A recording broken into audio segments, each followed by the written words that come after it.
good afternoon. Our group is from Bay, Viviana Patricia León, and Sabina Andrea Moreno. Our exposition is about administration of obscure assets.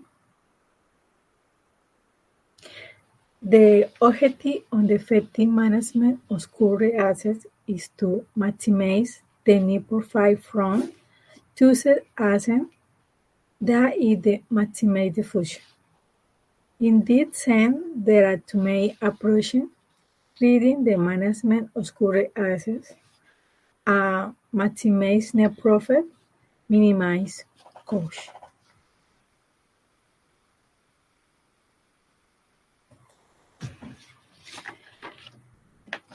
Cash flows management. The main difficulty in the managing cash comes from the lack of the coordination between inflows for income and a fast forecast. The financial manager a project it had made and surged during the year.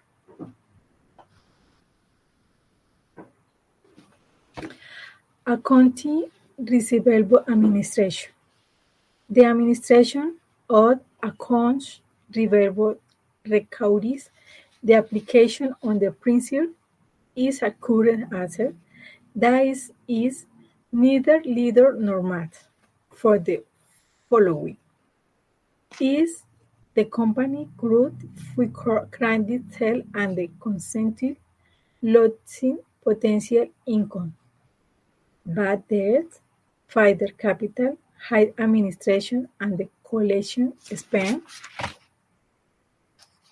On the contrary, in the company against the credit loss will occur.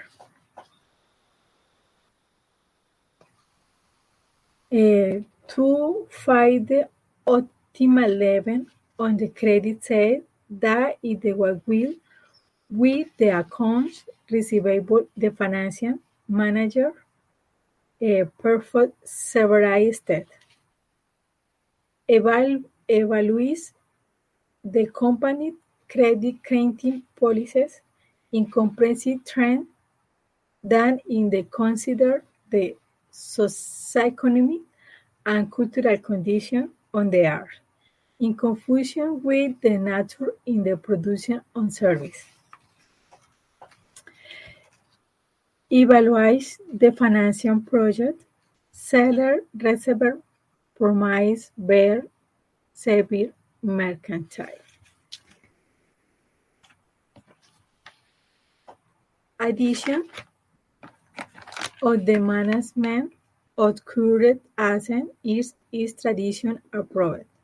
For the manager of accounting reservoir will is the commonly called catch the fire seat of the credit basis on the following criteria. 1. Character. 2. Capacity. 3. Capital. 4. Collateral warranty. 5. Condition. Names más Parmet Viviana.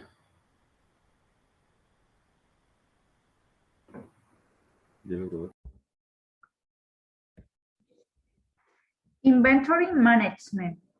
Therefore, the efficient management of inventories is based on the following postulates.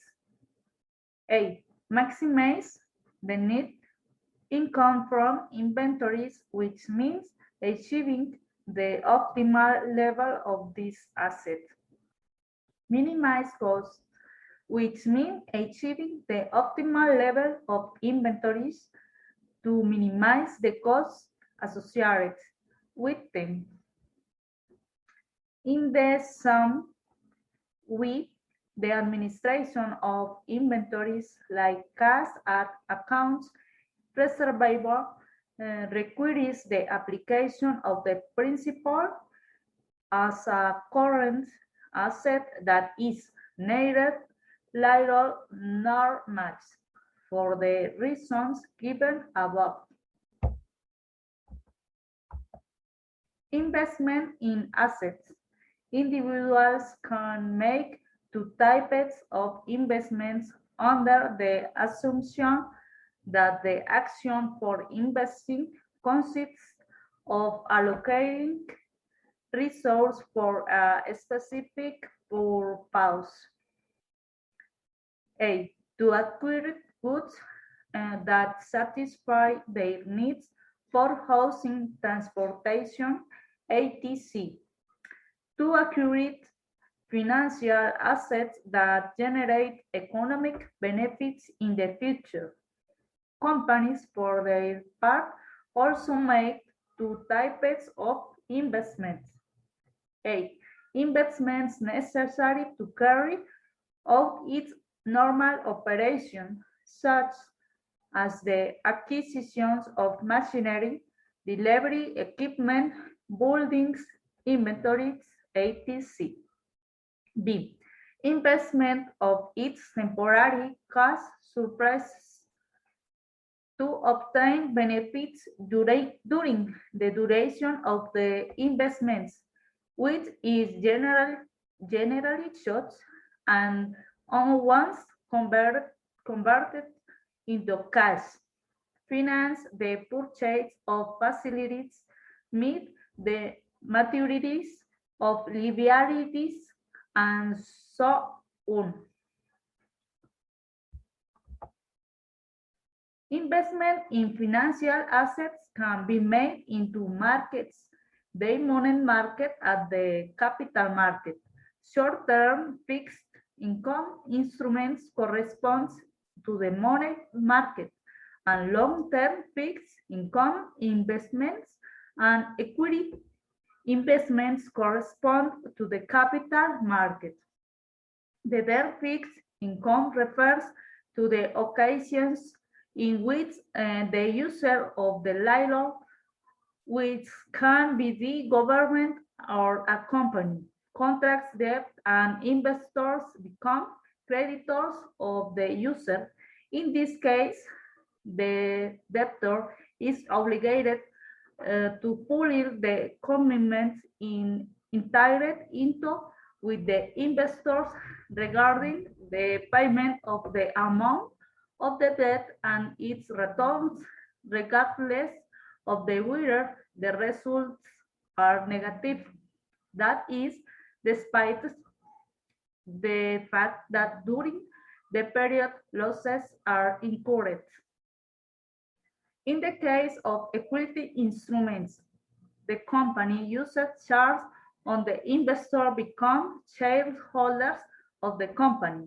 That is, the residual owners of a part of the company.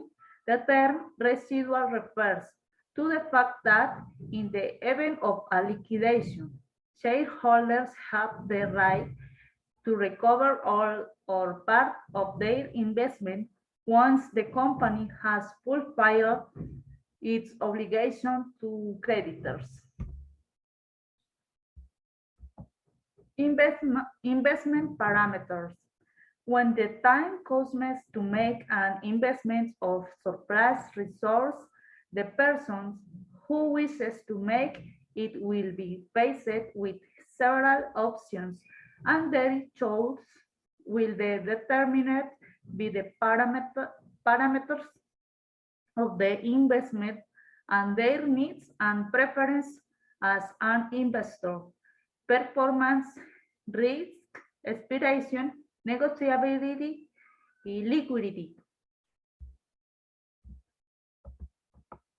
Yes, the returns represent the reward for the person who makes the investment and can be aimed of the following three types or a combination of them. Interest rate.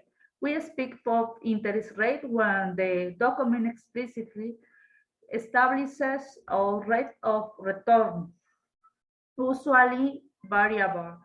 Dividend. It is one of the forms of performance of the sales and can be expressed in amount of in percentage. Capital gain. It is profit that is generated when the sold value of the investment is higher than the purchase price. Security performance. The interest rate of liquid returns represents the cost of money.